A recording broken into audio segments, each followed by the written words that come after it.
Mesdames, Messieurs, merci de nous préférer. Bonsoir. Voici les titres de ce journal. Le chef de l'État, professeur Alpha Condé, s'active dans le contrôle des présences au sein de l'administration. Les départements de la fonction publique, de l'éducation et de la justice ont été visités ce matin par le premier magistrat du pays. De nouveaux défis au ministère de la Pêche. Le programme porte sur la relance de la coopération, la construction des débarcadères et la redynamisation de l'industrie de pêche. Vous aurez les explications dans ce journal. La ville Carrefour Mamoun a abrité la célébration de la journée internationale de lutte contre les mutilations génitales féminines. Les dangers de ces pratiques ont été dénoncés. C'est tout pour les titres. Une fois encore, bonsoir et merci de la fidélité à la télévision nationale. Opération de contrôle de l'effectivité des agents à leur poste de travail. Le chef de l'État en fait son cheval de bataille. Professeur Alpha Condé multiplie les visites surprises dans les différents ministères. Ce matin, au département de la fonction publique, de l'éducation et de la justice, des cas d'absence ont été constatés. Le point avec Ibrahima Keita. Il était 8h03 ce mardi matin lorsque le président de la République, le professeur Alpha Condé et sa suite ont franchi le portail du ministère de la fonction publique et du travail. Comme précédemment annoncé, le chef de l'État était venu constater la présence des agents de l'État à leur lieu de travail. Ici, à la fonction publique, le constat du passage du président de la République était alarmant. Et pour vaincre le mal, 6 commissions de contrôle sont déjà mises en place au sein de ce département. Nous étant la fonction publique du travail, on a déjà mis 6 commissions qui doivent sillonner tout le département, qui doivent essayer d'abord d'évaluer les pointeuses qui étaient mises au niveau de chaque département et voir leur qualité. Qui doivent évaluer aussi si toutefois les consignes qui étaient données ont été respectées. Dans un futur très proche, après le retour de ces missions, nous devons aussi mettre encore des pointeuses.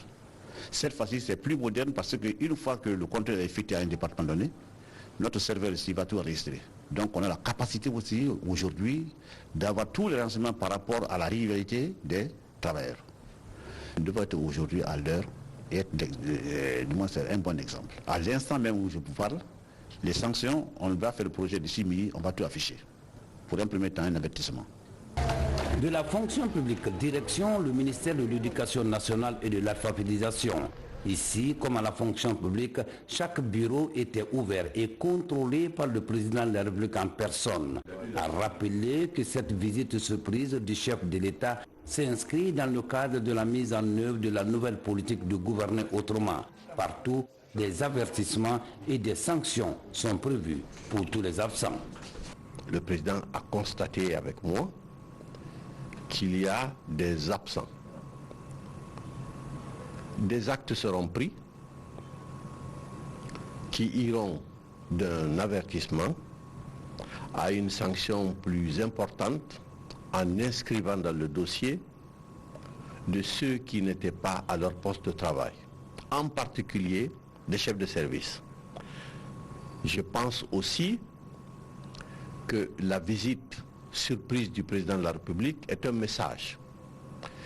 Et je pense que s'il y a une seconde visite, et que j'espère dans quelques jours ou dans quelques semaines, que la situation ne sera plus la même. Dernière étape de cette visite matinale de ce mardi, le ministère de la Justice. Là, comme ailleurs, professeur Alpha Condé a fait le tour de tous les bureaux pour constater l'effectivité des présences. Si le constat est amer dans les autres départements, ici à la justice, c'est le pire. Au passage du président de la République, plusieurs cadres ont brillé par leur absence. Trop d'absence même, et il faut être réaliste, et j'assume, 95% des chefs de service, des cadres étaient absents. Le constat est sans appel. Et nous avons été instruits par M. le Président de la République. Des mesures rigoureuses seront prises contre tous les cadres qui étaient absents à leur poste. Et tout à l'heure, nous sommes en train de faire déjà le point.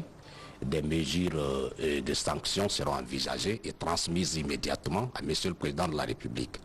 Parce que beaucoup croyaient que ce slogan « gouverner autrement » est un vain mot. Mais en réalité, Monsieur le Président vient de le prouver, puisque aujourd'hui nous avons besoin de bâtir une administration moderne, voilà, et débarrasser, en tout cas, du laisser-aller tel que nous le constatons maintenant.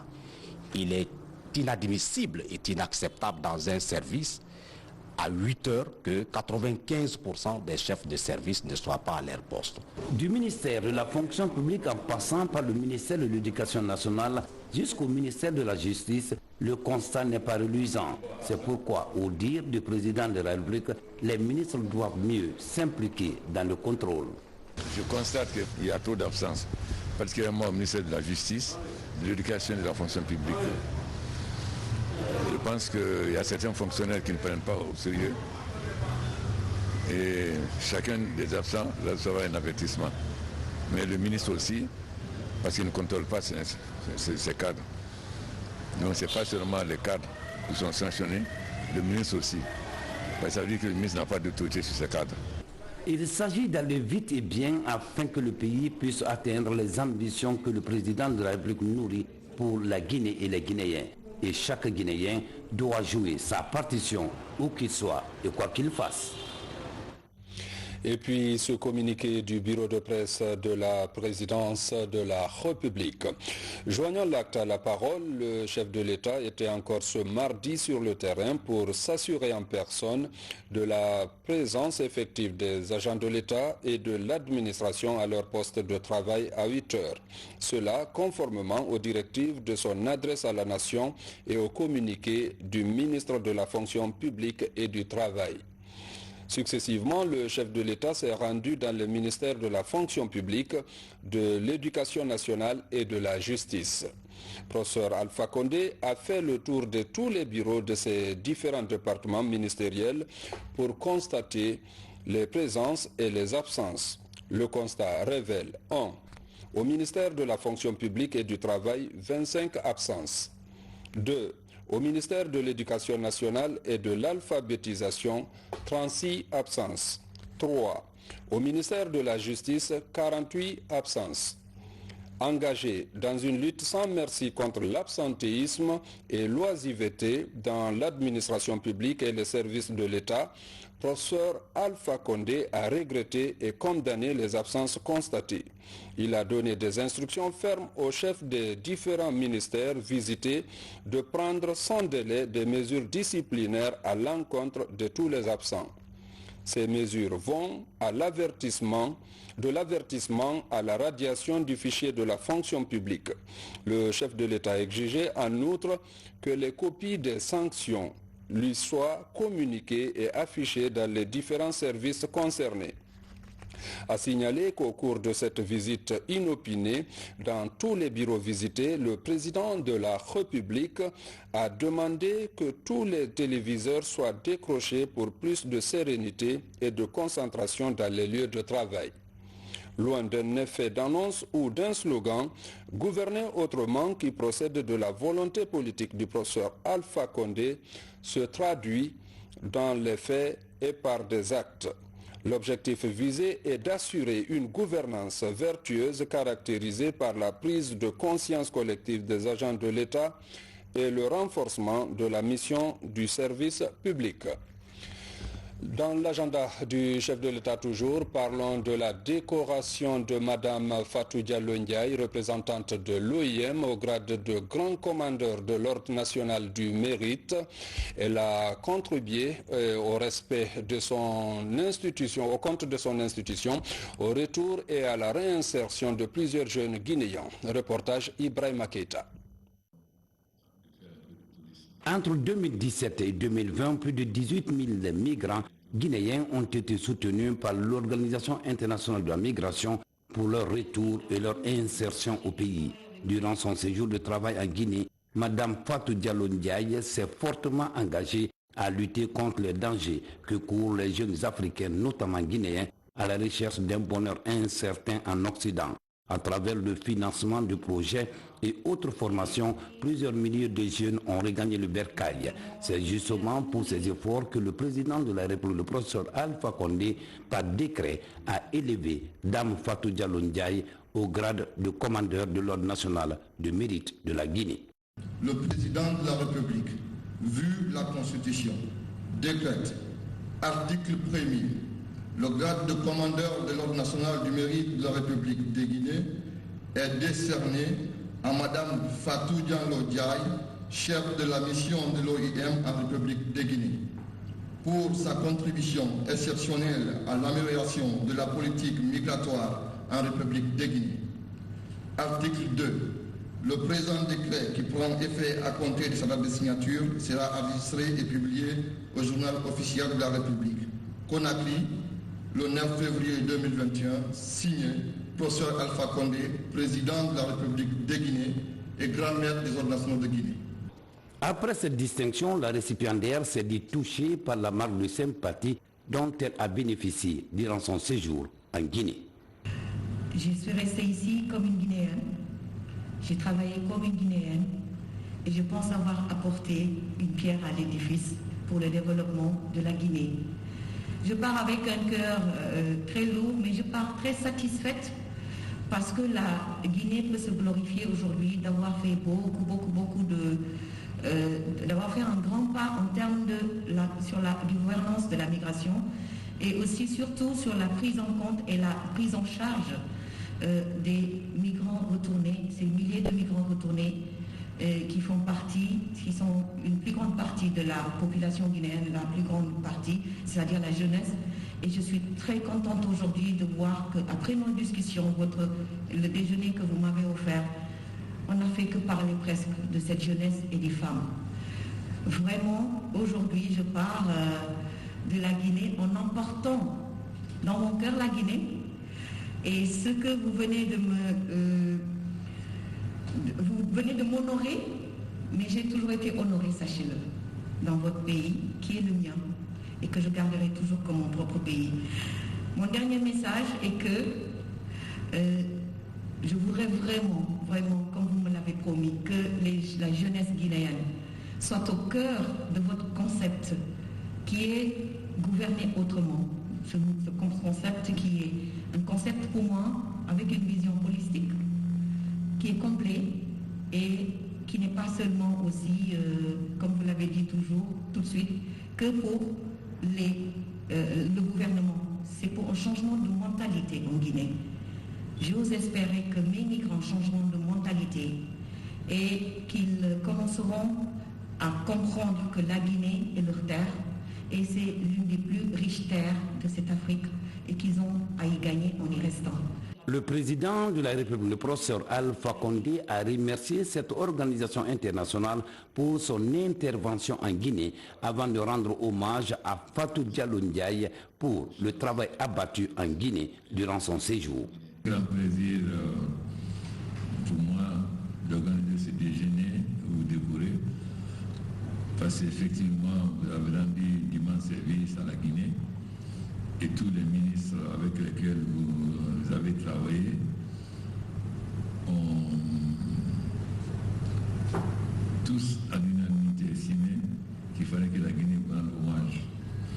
C'est vrai que pour nous, chefs d'État africains, c'est une honte de voir nos enfants mourir, être esclaves dans le désert de Libye ou mourir dans les eaux de la Méditerranée. Et je disais que l'Afrique est le continent le plus jeune. C'est une chance si nous arrivons en développant tant seulement nos matières premières agricoles et de l'eau en Afrique, en produit fini pour trouver du travail. Sinon, c'est une bombe. Donc, vous avez beaucoup contribué à aider à l'insertion des jeunes migrés qui souvent partent sur des prémices fallacieuses. Et vous avez pu former des Guinéens. Et d'autre part, nous sommes très fiers que vous ayez nommé en Norvège, c'est-à-dire que vous partez des pays de départ au pays d'arrivée, ce qui va être pour vous donc une autre expérience. Vous avez vu les deux faces de la médaille et je pense que ça ne pourra que davantage renforcer votre maîtrise. C'est donc une grande fierté pour nous, même si nous regrettons votre départ, puisque tout le monde est attaché à vous à cause de ce que vous avez apporté à la jeunesse guinéenne et aux jeunes filles qui sont souvent trompés, à qui on promet du travail et qui se retrouvent en esclavage. Donc je vous souhaite bonne chance dans de nouvelles fonctions. A précisé que Mme Fatou Diallo Ndiaye quitte définitivement Conakry pour la Norvège où elle doit rejoindre son nouveau poste. Coopération toujours, le ministre des Affaires étrangères et des Guinéens de l'étranger est à Freetown en compagnie du ministre de la Sécurité. Les deux sont accompagnés des hauts cadres des services de police et de douane. Ils sont porteurs du message du président professeur Alpha Condé à son homologue sierra-léonais. Les discussions ont porté sur la réouverture des frontières entre nos deux pays. On écoute le ministre des Affaires étrangères. C'était la suite d'une visite que le président sierra-léonais avait envoyée à Conakry les 28 et 29 janvier, comme vous le savez, dans le cadre des discussions bilatérales entre nos deux pays sur la question de la fermeture de la frontière. Donc nous avions commencé des discussions et des travaux à Conakry, c'est ce que nous sommes en train de continuer à Freetown aujourd'hui. Il y a des séances de travail avec nos homologues léonais et ensuite on fera des comptes rendus à nos deux chefs d'État respectifs et à partir de là on verra bien la suite. Les travaux de la commission technique sur le projet d'accord général de coopération entre gouvernement guinéen et sierra-léonais ont pris fin ce mardi à Freetown sous la présidence de Dr Ibrahim Khalil Kaba, ministre des Affaires étrangères. Les deux parties se sont accordées sur certains préalables avant l'ouverture prochaine des frontières. Il s'agit par exemple d'un partage d'informations sur des questions de sécurité, de l'organisation d'une patrouille conjointe par mois dès le 1er mars. Celle-ci se fera dans les secteurs de Yumkelia, Pamelap, Kukunalaya du côté léonais et à Ourekaba et Ramakono, Farana, Nongoa du côté guinéen. Une réunion sur la question de Yenga se tiendra le 2 mars à Nongoa. Les détails dans nos prochaines éditions d'information. Le renforcement des performances de l'administration parlementaire est aussi au cœur des préoccupations.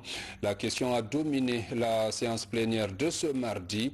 Des manuels de procédure ont été même validés et prévoient l'appel à candidature pour le recrutement de certains cadres de l'administration parlementaire. Le compte rendu avec François Lama.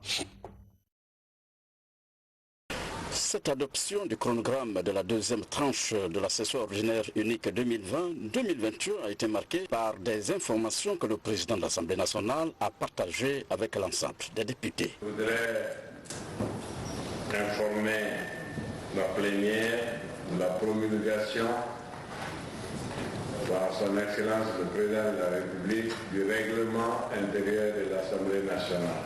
La dernière réunion du bureau a donc approuvé le nouvel organigramme de l'Assemblée nationale dans sa partie structure administrative, le règlement financier, le règlement administratif et le manuel de procédure. On a aussi approuvé le plan stratégique de l'Assemblée nationale qui vont être disponibles à tous. On a retenu et validé 8 directions. Le bureau a arrêté également de recruter ses directeurs soit par consultation restreinte ou par appel à candidature carrément. Dans le but de renforcer les capacités des députés, mais aussi du personnel de l'administration parlementaire, un manuel de procédure est déjà validé et prévoit l'appui du PNUD dans le cadre de la procédure parlementaire, mais aussi de la numérisation des textes produits par l'Assemblée nationale. Nous avons fait au niveau du cabinet une requête au PNUD pour nous assister à la formation des députés et du personnel qui les assiste sur les procédures d'examen et d'approbation du budget, des textes de loi, la procédure parlementaire et surtout dans le cadre de la digitalisation, et nous assisterons aussi dans la numérisation de tous les textes produits par l'Assemblée nationale. Le second chronogramme qui vient d'être adopté sera bouclé le 27 avril 2021 et prévoit l'examen et ratification des ordonnances et des accords dans les secteurs de lutte contre la Covid-19, d'eau potable, des droits de l'homme, de la santé, mais aussi de la décentralisation. Dans le secteur des pêches, l'année s'annonce avec des perspectives prometteuses, de la formation des cadres à la construction des débarcadères en passant par la redynamisation de l'industrie de pêche. Les acteurs du secteur viennent de valider l'ensemble des propositions pour un meilleur développement du secteur. Reportage Ansouman Toumani Kamara. Comment élever le niveau de performance de tous les maillons du secteur de la pêche pour l'avènement d'une véritable industrie des ressources halieutiques de la Guinée? La question était au centre de cette concertation des différents acteurs de la pêche guinéenne. Pour la pêche artisanale par exemple, qui fournit l'essentiel de la consommation nationale en poisson, le diagnostic a été posé et des solutions proposées par les acteurs. C'est l'approvisionnement du marché par les acteurs de la pêche artisanale. Parce que les 70% de la consommation de la population vient de la pêche artisanale. Mais un préalable, il faut que les acteurs de la pêche artisanale soient soutenus. Qu'on leur trouve les moyens, qu'on les aide, qu'on les protège.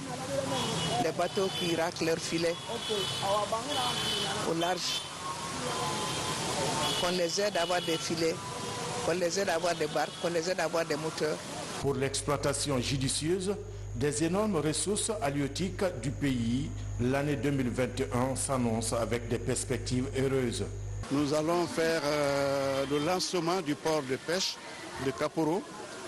Nous pensons également voir le volet pêche industrielle, le port de pêche industrielle fait au niveau du port autonome de Conakry.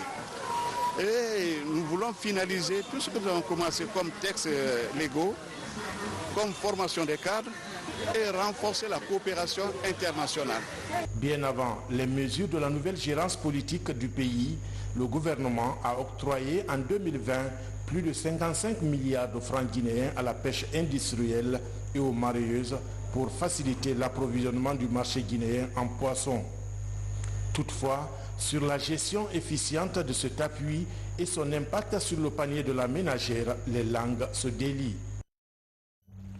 Santé, le gouvernement et ses partenaires viennent de lancer un programme de lutte contre la propagation du Covid-19. Le projet concerne cette fois-ci les zones transfrontalières. Reportage Abdoulaye Diallo. Malgré les efforts consentis pour son éradication, le coronavirus demeure une préoccupation mondiale majeure. Pour atténuer son impact sur la population des zones frontalières, le gouvernement et ses partenaires comme le PNUD et l'OIM ont mis en place un projet pilote. Ce projet touche les préfectures de Mandiana et de Sigiri. Un projet qui, dans sa mise en œuvre, exige la promotion du vivre ensemble. Il était vraiment important de passer le message, de conscientiser nos populations afin qu'en interne on puisse trouver des mécanismes de résolution des conflits et ne pas impacter la consanguinité qui lie le Mali à la Guinée à cause de quelques biens qui peuvent passer et laisser les communautés par après. Il s'agit de la cohésion sociale. Parce que les ports frontaliers sont souvent sujets à des conflits intracommunautaires et des conflits extracommunautaires pour les populations riveraines des deux frontières. Et en dernier lieu, voir avec les femmes surtout les possibilités de relèvement ou de résilience par rapport à cette maladie. Cette initiative constitue la première phase d'une série d'activités dont l'effet combiné vise à promouvoir la paix et la cohésion sociale, mais surtout à contribuer à la réduction de la chaîne de propagation de la maladie. C'était très important pour ces communautés de comprendre ces notions élémentaires et puisque nous savons que le monde entier est touché par cette pandémie, la Guinée n'est pas épargnée, les populations frontalières ne sont pas épargnées. Donc si ces leaders communautaires et ces agents de sécurité sont informés sur ces différents moyens de prévention et aussi sur les modes de transmission, nous pensons que cela va permettre de limiter la propagation de Covid-19 au niveau des communautés frontalières. Outre la protection protection des enfants et des jeunes filles contre le phénomène de maltraitance, le projet s'intéresse aussi à la promotion des activités génératrices de revenus, quelque chose qui devrait contribuer à la résilience et au relèvement du secteur de l'économie fortement impacté par la pandémie de Covid-19. Et puis ce partenariat AGBF, ministère de la Santé, les deux structures veulent mutualiser leurs efforts, ceci pour améliorer la santé de la reproduction. Reportage Amara Tolno. Parmi les priorités du ministère de la Santé, dans son nouveau plan de relance et de résilience du secteur, figure la baisse du taux de mortalité maternelle et infantile. Aux côtés du pays, dans ces combats, plusieurs institutions nationales et internationales.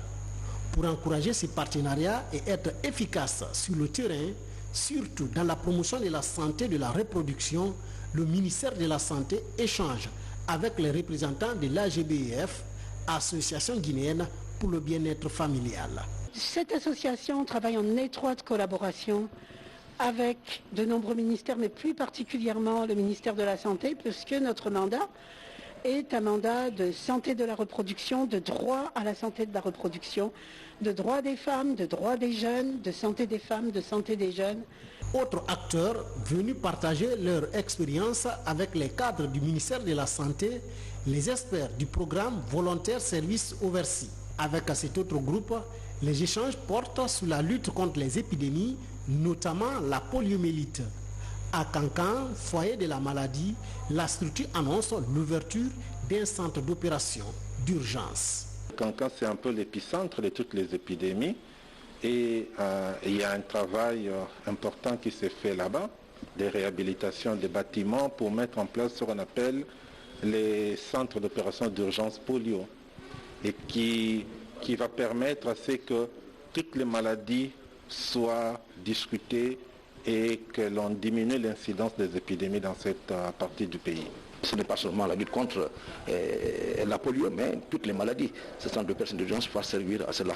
Il ne serait plus question seulement de courir derrière les épidémies, mais d'être près des populations pour surveiller qu'en cas de problème, d'épidémie ou de situation nouvelle, que nous puissions très rapidement agir pour freiner la dite situation. Pour encourager le corps médical à s'impliquer davantage dans la promotion de la santé maternelle et infantile, le médecin général Rémi Lama a salué la prouesse des médecins qui ont réussi à séparer deux enfants siamois venus de Farana. Je vous annonçais aussi dans les titres la célébration à Mamoun de la Journée internationale des mutilations génitales féminines. Elle a permis de sensibiliser les populations sur les dangers de cette pratique sur la santé des femmes et des jeunes filles. Mamadou Patebalde. C'est sous le signe aucune excuse pour l'inaction mondiale. Unissons-nous, finançons et agissons pour mettre fin aux mutilations génitales féminines que l'humanité a célébré la journée mondiale de tolérance zéro face au MGF. À Mamoun, l'inspection régionale de l'action sociale a mobilisé l'ensemble des acteurs pour solliciter leur engagement dans la lutte contre ces pratiques néfastes qui compromettent dangereusement la santé de la femme et la jeune fille. Il faut rappeler que cette journée constitue le champ ou l'espace le plus privilégié au sein duquel les activistes s'affirment, en mettant en œuvre pendant cette journée des activités ou des actions de mobilisation sociale, de communication et surtout de plaidoyer auprès des décideurs. Face à l'ampleur du phénomène, le gouvernement guinéen, avec l'appui de ses partenaires, a mis en place des stratégies efficaces pour éradiquer ce fléau traditionnel néfaste dans la région, parmi lesquels le comité régional de lutte contre les MGF et le plan de stratégie de lutte contre ces pratiques. Si dans les temps passés, au niveau des villages, on stigmatisait même les filles qui n'étaient pas excisées, mais la science a démontré que l'excision est très nuisible pour la santé de la femme. Au lancement de la campagne, le gouverneur de Mamoun s'est réjoui des efforts déjà engagés par le gouvernement à travers le ministère des Droits et l'autonomisation des femmes pour la promotion et l'épanouissement de cette couche vulnérable de notre société. Nous, responsables, à tous les niveaux, au niveau préfectoral, au niveau régional, au niveau national, au niveau sous-préfectoral, nous allons faire en sorte que cette pratique ancienne, rétrograde, et qui diminue même la personnalité humaine, qu'on puisse juguler tout cela et faire en sorte que nos filles et nos femmes reprennent leurs droits et leur physique naturel.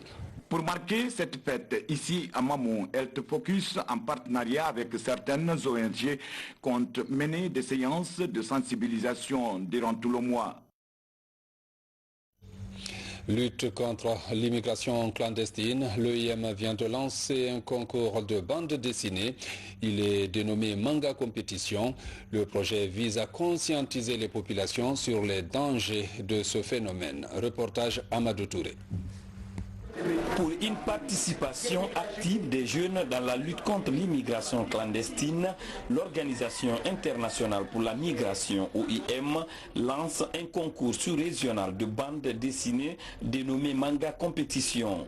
Il s'agit de présenter une histoire sur l'immigration par les jeunes dessinateurs. L'objectif, c'était de nous montrer l'histoire de deux jeunes, Taga et Tunga, qui sont des jeunes qui sont ensemble, qui ont grandi ensemble, mais qui ne se comprennent pas sur un point. L'autre veut rester reçu sur lui et l'autre il veut partir parce qu'il pense que la reçue se trouve ailleurs. Le vainqueur sur le plan national sera accompagné par les autres vainqueurs au niveau national de leurs différents pays pour participer au concours régional. Et le concours régional se passe ici sur Internet, où nous allons demander à chaque vainqueur de mobiliser sa population au niveau de son pays pour pouvoir voter pour lui en ligne. Sur le plan national, 30 jeunes dessinateurs courent. Après analyse des œuvres présentées, un seul est déclaré lauréat. Je compte en faire un battage médiatique pour permettre à ce titre de revenir à la Guinée. Voilà, j'ai déjà commencé hier, j'ai lancé la publication hier et beaucoup de jeunes m'ont vraiment accompagné. C'est une occasion pour moi de remercier vraiment tous ceux qui ont voté pour moi, qui sont partis liker, commenter et partager ma bande dessinée. Et surtout, il ne faut pas aussi oublier aussi sur la même page, mais sur Instagram, il faut aller aussi liker. Mamadou Baïlo Diallo est désormais le candidat de la Guinée au concours sous-régional de la bande dessinée, placé cette année sous le thème sécurité, soutien et solutions sur les routes de la Méditerranée. Ce concours oppose les candidats des 3 pays de la sous-région, à savoir le Sénégal, la Gambie et la Guinée. Mesdames, Messieurs, c'est la fin de ce journal. Merci à vous qui nous suivez à Koba, dans la préfecture de Bofa, comme partout ailleurs dans le monde. Bonne suite de programme sur la RTG.